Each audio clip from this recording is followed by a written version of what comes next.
નમસ્કાર વહાલા બાળકો, આજથી આપણે શરૂ કરીશું કલશોર ગુજરાતી ધોરણ 3 સેમેસ્ટર 2 એનો પ્રથમ પાઠ અને પાઠ્યપુસ્તકનો છઠ્ઠો પાઠ. પાઠનું નામ છે બતક અને અથવા પણ હંસ. તો બાળકો, અહીં છે એક નાનું ગીત આપવામાં આવેલું છે અને તેની સાથે સાથે અહીં એક ચિત્ર પણ આપવામાં આવેલું છે. આ ચિત્ર આપણે જો અહીં નીચે લખેલું છે કે આ ચિત્ર શાનું છે, કહો તમે તેને ઓળખો છો? આ ચિત્ર વિશેની વાર્તા તમને ખબર છે? શિક્ષક પાસેથી જાણો. તો બાળકો, આ ચિત્રમાં હાથી છે તે સૂંઢમાં એક બાળકને લઈને ઊભું છે. અહીં માથે એક ભાઈ બેઠા છે અને અહીં સિપાહી છે તથા નીચે થોડા માણસો ઊભા છે.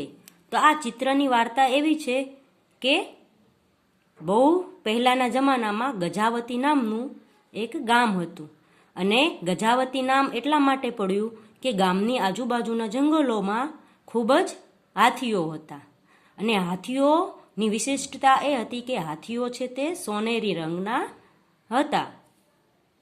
જંગલ ખૂબ મોટું હતું એટલે હાથીઓ ભાગ્યે જ આપણને જોવા મળે.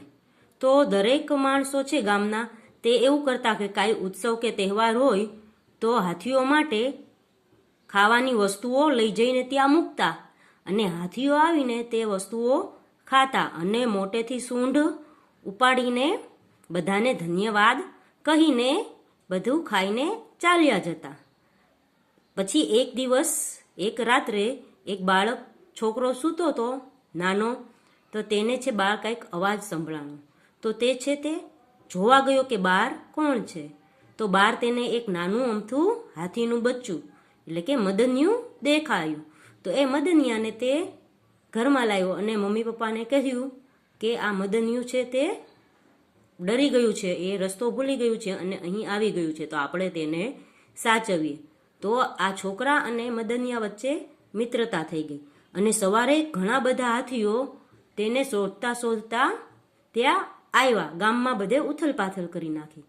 પછી જે મદનિયાની માતા જે હાથીની હતી તેને તેના બાળકને જોયું અને તેને એવું લાગ્યું કે આ છોકરો છે તેના મદનિયાને એટલે કે તેના બાળકને હેરાન કરી રહ્યો છે, એટલે છે તે તેને મારવા દોડી. પણ મદનિયાએ છે તે બાળકને બચાવી લીધો અને મદનિયાને તેની મમ્મીને એટલે કે હાથીનીને કહ્યું કે ભાઈ આ બાળક છે તે મને હેરાન નથી કરતો, આ તો મારો દોસ્ત છે, એવું તેને સમજાયું. એટલે કે બધા હાથીઓ છે તે માની ગયા અને આ બાળકને સૂંઢથી ઉપાડી લીધા અને તેને ધન્યવાદ કહ્યા.